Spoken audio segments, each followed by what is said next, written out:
everyone, and welcome to part 3 of the Beginner Watercolor series. In this lesson we are going to paint these two flowers using the wet in wet technique. The supplies I'm going to use today are listed and explained in the introduction video, so go and check that out if you haven't already. I'm going to start with my picture already sketched on the page and outlined with my Pigma Micron pen. Because I'm going to be working wet and wet, I want to have my color already prepared before I put my water down on the page.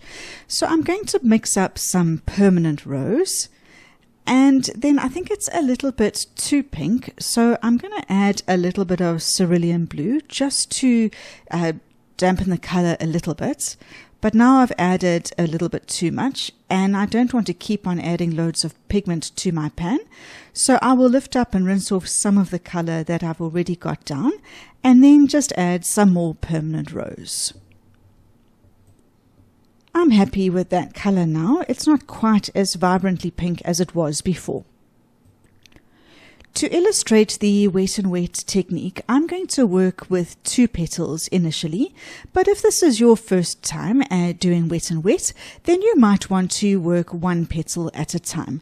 That's specifically why I've chosen this sketch, so that the areas that we're working in are small, and you can work with as few or as many petals at a time as you wish.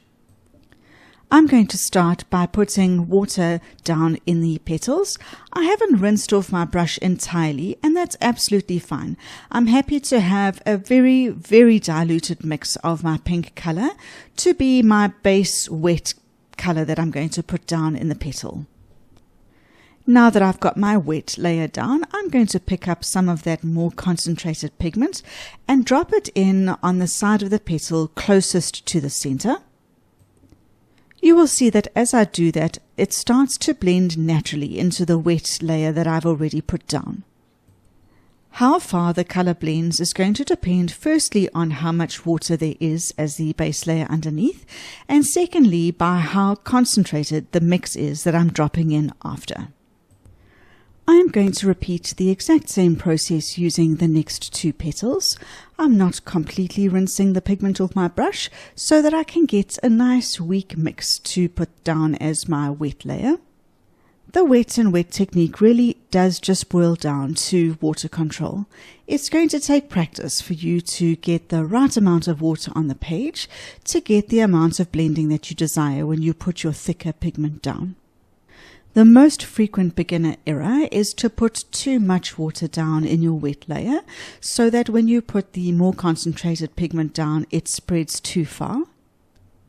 When you put the water layer down, you want it to be glistening on the page if you look at it from the side, but you don't want there to be water pools on the page because then the pigment will spread too far.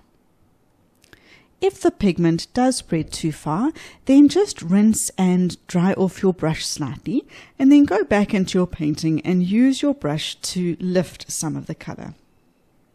You will see that I frequently put some water down on the sketch and then I tap off my brush on the paper towel. I do that because I can see that as soon as I put the water down into the petal area, that I've got too much water and that it's going to be pooling by the time I spread it through the petal. So I tap off the brush so that I don't put any additional water down on the wet section before I continue. And then really it is just practice and experience to know exactly how much water I want in the area before I put the thicker pigment down. I have used the wet and wet technique to complete all of the petals, and now I'm going to turn my attention to the pot. I'm going to change to my size 8 brush, which is bigger, to put my water layer down. I think there's actually a little bit of pigment left on this brush from when I used it last, but it doesn't matter. I'm just looking for a very weak wet layer that I'm going to drop my color into. I will switch back to my size 4 brush to do the edges. For the pot, I would normally just use straight burnt sienna, which is a perfect terracotta color, but I find that the burnt sienna in this Mungyo set is a little bit pinkish, so I'm going to make a mix of the burnt sienna and light red, which is going to give me a nice terracotta color. Because I want the light to be coming from the right hand side, I'm going to drop the color down on the left hand side of the pot first and then blend it across. The color is still quite light at this stage, so the first layer that I put down in the wet and wet ends up being quite an even blend because I'm getting the color all the way across the pot. But then I'm going to keep reaching back into the pigment and dropping it down always from the left hand side of the pot first, and using my number 4 sized brush just to blend the color across to try and get a little bit of a dark to light color gradient from left to right. I'm only working on the front-facing section of the pot for now. I haven't forgotten the back section, but I want the two sections to remain separate, so I will do the back section once the front section is dry. As long as my layer is still wet, I can keep adding in the more concentrated pigment and blending it from left to right until I'm happy with the concentration of the color on the left. An important thing to remember when you are working wet in wet though is that any color or pigment that you drop into an already wet layer must be drier or have less water than the layer that is already down. Adding water or a wetter pigment load onto a layer that is already wet is going to be what causes there to be blooming or cauliflower effect in the color that you drop in. So as long as I consistently work towards a more concentrated color that I'm dropping in each time, I'm not going to get any blooming in the layer.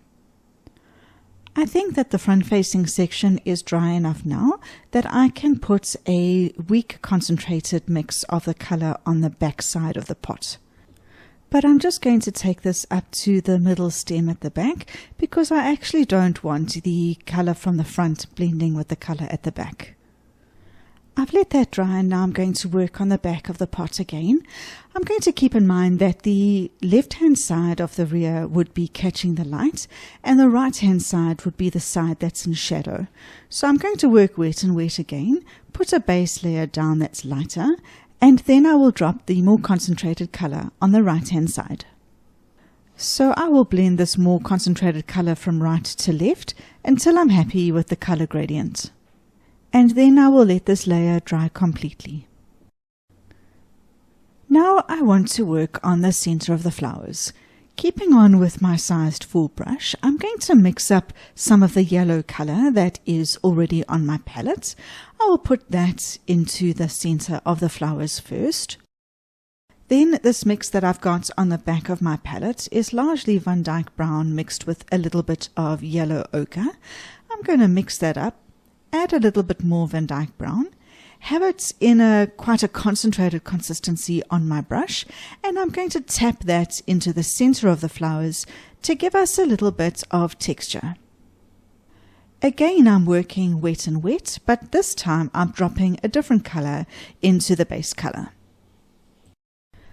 Now I want to work on the stem and leaves.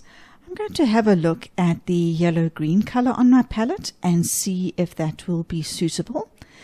As I put it down on my test sheet, it does seem a little bit too bright for me. So I'm going to take some yellow ochre, and that's just going to neutralize the green color a bit and make it look a bit more natural. I'm going to use this as my base green color, and I'm going to cover the whole area of the stem and leaves with this color. Once that is done, I want to get a little bit of texture into the leaves whilst this layer is still wet. So I'm going to take a little bit of olive brown and I'm going to dot that around the leaves, mainly down the center of the leaves and maybe a little bit to the sides, just to get a bit of texture and that the color isn't all the same throughout. Now that that is dry, I'm just going to use some Van Dyke Brown to do the soil, and I'm going to mix it up and just do a fairly even spread across the layer of the soil. For the tablecloth now, I'm going to use the same permanent rose mix that is already on my palette, but I'm going to use it in a thicker consistency. So I'm going to mix it up on my brush, but not work wet and wet. Using my size 8 brush, I'm going to put it straight down onto the page. And then whilst this layer is still wet, I'm going to take an even thicker consistency of the same color and drop it in on the left-hand side of the pot to create a cast shadow of the pot on the table.